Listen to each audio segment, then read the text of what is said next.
எப்போ தர்றீங்கிறதா நான் கேட்குறேன். நீங்கள் சொன்னீங்களே 2500 தர்றதா, எப்போ தர்றீங்க? இளைஞர்களுக்கு 4000 மாதம் 4000 தர்றதா சொன்னீங்களே, எப்போ தர்றீங்கன்னு தான் கேட்குறேன். ஐயா சொல்கிறது மாதிரி நிதி இல்லைங்கிறது எல்லாருக்கும் தெரியும். நிதி இல்லைங்கிறதும் தெரியும்.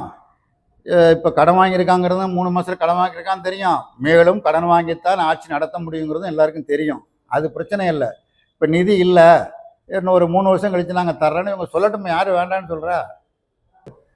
பொது பட்ஜெட்டும் இன்றைக்கு வேளாண்மை பட்ஜெட்டும் சமர்ப்பிக்கப்பட்டிருக்கிறது. வரவேற்கத்தக்க அம்சங்கள் பலவை இருக்கின்றன. குறிப்பாக திருமணமாகிற பெண்களுக்கு 1 பவுன் தங்கம், ஒரு பட்டுப்புடவை வழங்கப்படும் என்று அறிவித்திருக்கிறார்கள். பொதுவாக அறிவித்திருக்கிறார்கள். இது எல்லா பெண்களுக்குமா அல்லது வறுமை கோட்டு இருக்கிற பெண்களுக்கு மட்டுமா? விவரம் தெரியல. அது அரசாணை பிறப்பித்தால் தான் தெரியும். அறிவித்திருக்கிறார்கள், வரவேற்கிறோம்.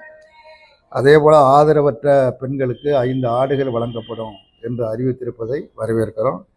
அதே மாதிரி மாணவர்களுக்கு ஏற்கனவே சைக்கிள் கொடுத்துட்ருக்குறாங்க, புதுசு ஒன்றும் இல்லை. ஆனால் இப்போ ஹெல்மெட் கொடுக்குறாங்க. அப்புறம் தண்ணீர் பாட்டில் வச்சுக்கிறதுக்கான வசதி சைக்கிள் இருக்குன்னு சொல்லியிருக்கிறார்கள். பொதுவாக அதுவும் வரவேற்கத்தக்கது தான். வீடு கட்டி கொடுக்குற திட்டத்திற்கு ஏற்கனவே 3 லட்சம் ரூபாய் நிதி ஒதுக்கப்பட்ட நிலையில் தற்போது 5 லட்சமாக உயர்த்தப்படும் என்று அறிவிப்பு நிதிநிலை அறிக்கையில் சொல்லப்பட்டிருக்கிறது. வரவேற்கத்தக்க செய்தி தான். அதே மாதிரி மீன்பிடி தடை காலத்தில் 6000 வழங்கப்பட்டதை 7000 ரூபாயாக உயர்த்தி வழங்கியிருப்பதையும் நாங்கள் வரவேற்கிறோம். ஆனால் அதே நேரத்தில் தேர்தல் காலத்தில் கொடுத்த வாக்குறுதிகள் பல முக்கியமான வாக்குறுதிகள் இருக்கின்றன. குறிப்பாக மகளிருக்கு 1000 ரூபாய் கடந்த காலத்தில் கொடுக்கப்பட்டு வந்தது, மாதம் 1000. அது 2500 ரூபாயாக உயர்த்தி வழங்கப்படும் என்று தேர்தல் காலத்தில் வாக்குறுதி கொடுத்தார்கள். பட்ஜெட்டில் அதை பற்றி எதுவுமே சொல்லலை. அதை பற்றி விளக்கம் சொல்லணும். அதே போல் விவசாய கடன் தள்ளுபடி என்பது ஒரு முக்கியமான பிரச்சனை. 5 ஏக்கருக்கு உட்பட்ட விவசாயிகளுடைய கடன் தள்ளுபடி செய்யப்படும் என்று தேர்தல் காலத்தில் வாக்குறுதி கொடுக்கப்பட்டது. 5 ஏக்கருக்கு உட்பட்ட விவசாயிகள் என்பதற்கு மாறாக பணத்தின் மூலமாக ஒரு தீர்வை சொன்னார்கள். அது விவசாயிகள் ஏற்கவில்லை. அது ஒரு மிகப்பெரிய ஏமாற்றமாக இருக்கிறது. முழுமையாக தள்ளுபடி செய்யப்பட வேண்டும். மற்ற 5 ஏக்கருக்கு மேற்பட்ட விவசாயிகளுக்கு 50% தள்ளுபடி செய்ய வேண்டும் என்கிற நீங்கள் கொடுத்த அரசு கொடுத்த வாக்குறுதியை நிறைவேற்ற வேண்டும். நேற்று பொது பட்ஜெட்லேயும் அது பற்றி இல்லை. இன்றைக்கு வேளாண் பட்ஜெட்டிலும் அது குறித்து எந்த அறிவிப்பும் இல்லை என்பது மிகப்பெரிய ஏமாற்றம் அளிக்கிறது. அதே போல் கரூர், திருச்சி, சிவகங்கை, விருதுநகர், ராமநாதபுரம், தூத்துக்குடி இந்த மாவட்டங்களுடைய மிக முக்கியமான பிரச்சனை, ஒரு 50 ஆண்டு காலமாக தொடர்ந்து எழுப்பி வரக்கூடிய பிரச்சனை காவிரி வைகை குண்டாறு திட்டம். அதற்கு ஒதுக்கப்பட்டிருக்கிற நிதி என்பது போதுமானதல்ல.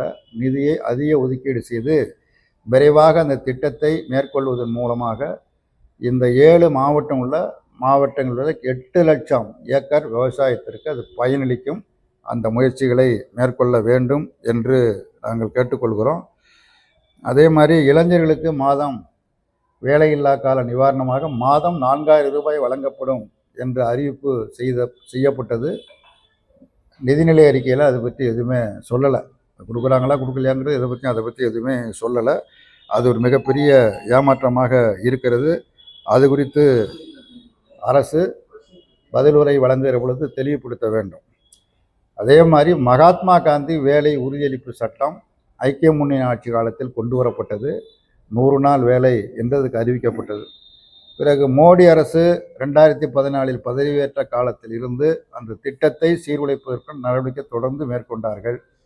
இப்பொழுது அந்த திட்டத்தையே முழுமையாக மாற்றி 125 நாள் வேலை என்று அறிவித்துவிட்டு, இது கேட்கிற பொழுது மிகுந்த மகிழ்ச்சியாக தான் இருந்தது. 125 நாள் ரொம்ப நல்லது தானே. ஆனால் நிதி ஒதுக்கீடு செய்வதில் ஐக்கிய முன்னணி அரசாங்கம், மன்மோகன் சிங் அரசாங்கம் அந்த திட்டத்திற்கான முழு செலவையும் அரசே ஏற்றுக்கொள்ளும், ஒன்றிய அரசு ஏற்றுக்கொள்ளும் இருந்ததை இப்பொழுது இருக்கிற அறிவிப்பில் ஒன்றிய அரசு 60%, மாநில அரசு 40% என்று அறிவித்திருப்பது மிகப்பெரிய ஏமாற்றத்தை அளித்திருக்கிறது. ஆனால் இந்த திட்டத்தை மாநில அரசு ஏற்றது மட்டுமல்ல, நேற்று அறிவிப்பு செய்கிற பொழுது 150 நாள் நாங்கள் வேலை வழங்கப் போகிறோம் என்று அறிவித்திருக்கிறார்கள். ஆனால் அதுக்கு அவர்கள் 7000 கோடி நிதி ஒதுக்கியிருக்கிறார்கள் ஒன்றிய அரசு. இவர்கள் முறைப்படி இவர்களுடைய பங்களிப்பாக 40% என்கிற அடிப்படையில் இவர்கள் 5000 கோடி நிதி ஒதுக்கீடு செய்ய வேண்டாம். 5000 கோடி நிதி ஒதுக்கீடு செய்யலை. அப்புறம் எந்த அடிப்படையில் திட்டத்தை செயல்படுத்த போகிறார்கள் என்பது மிகப்பெரிய கேள்விக்குறி ஆகும். அதே மாதிரி கல்விக்கான நிதி, ஆண்டுதோறும் கல்விக்கான நிதி அதிகரிக்க வேண்டும். கல்விக்கு முக்கியத்துவம் கொடுக்க வேண்டும். ஒவ்வொரு ஆண்டும் மாணவருடைய எண்ணிக்கை அதிகரித்து கொண்டு இருக்கிறது. ஆகவே கல்விக்கான நிதி அதிகரிக்கப்பட வேண்டும். ஆனால் கடந்த காலத்தை விட தற்பொழுது அறிவிக்கப்பட்டிருக்கிற பட்ஜெட்டில், நேற்று அறிவித்த பட்ஜெட்டில் 2240 கோடி ரூபாய் குறைக்கப்பட்டிருப்பது மிக கடுமையான கண்டனத்திற்குரியது. அந்த தொகையை குறைக்கக்கூடாது. கடந்த காலத்தில் 46,760 கோடி ரூபாய் நிதி ஒதுக்கப்பட்டது. அதைவிட அதிகமாக்குவதற்கு என்ன வழியோ அந்த வழியை மேற்கொள்ள வேண்டும் என்று நாங்கள் வலியுறுத்தி கேட்டுக்கொள்கின்றோம். அதே மாதிரி காவிரி நதிநீர் பிரச்சனை ஒரு நீண்ட நெடுங்கால பிரச்சனை, ஒரு சாதாரணமான பிரச்சனை அல்ல. தமிழ்நாட்டில் ஒவ்வொரு கட்சியும் ஒரு கருத்தை சொல்லி கொண்டு இருக்கிறார்கள். விவசாய சங்கங்கள் ஒரு கருத்தை சொல்கிறாங்க, அரசியல் கட்சிகள் ஒரு கருத்தை சொல்கிறது, அரசு ஒரு கருத்தை சொல்கிறது. ஒரு ஒருமித்த கருத்து உருவாகவில்லை, இதுவரையில் உருவாகவில்லை. இது மிக மிக கவலைக்குரியது.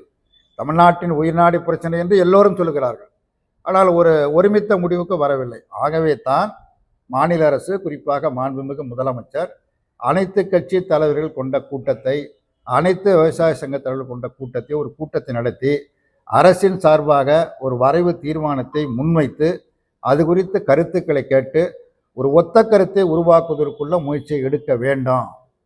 தமிழ்நாட்டில் இதில் மாறுபட்ட வேறுபட்ட கருத்துக்கள் கிடையாது என்கிற ஒரு உணர்வை ஏற்படுத்த வேண்டும் என்று வலியுறுத்தி கேட்டுக்கொள்கிறோம். நெல்லுக்கான ஆதார விலை அதிகமாக கேட்டுட்டு இருக்கிறாங்க. சென்னையில் போராட்டம் நடந்துகிட்டு இருக்குது. அதை பற்றியான அறிவிப்பும் இதில் இல்லை. பழைய திட்டங்கள் தானே அதிகமாக இருக்குது. காலை உணவு திட்டம் 5ஆம் வகுப்பு நடைபெற்றது. திமுக தேர்தல் அறிக்கையில் 8ஆம் வகுப்பு உயர்த்தி இருக்காங்க. இப்போ இவங்க 8ஆம் வகுப்பு வரை உயர்த்திருப்பது வரவேற்கத்தக்கது, பாராட்டத்தக்கது. அதுக்கு பேர் பெருந்தலைவர் காமராஜ் பேர் வச்சுருக்காங்க. மகிழ்ச்சி. நீங்கள் என்ன பேர் வேணாலும் வச்சுங்க, அதில் பிரச்சனை இல்லை.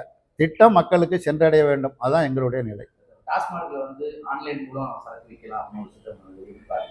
படிப்படியாக மதுவிலிருந்து மக்களை விடுவிப்பது எப்படி என்பது குறித்து எந்த அரசாங்கமாக இருந்தாலும் யோசிக்கணும். வருமானத்தை மட்டுமே மையமாக வைத்து செயல்பட்டால் மேலும் சமூகம் ஒரு சீரழிவான பாதைக்கு செல்லும். இது போன்று நடத்துவது, நகரப்புறங்களில் இருக்கக்கூடிய டாஸ்மாக் கடைகளை தனியாருக்கு விடுவது போன்ற முயற்சிகள் எல்லாம் வரவேற்கத்தக்கது அல்ல.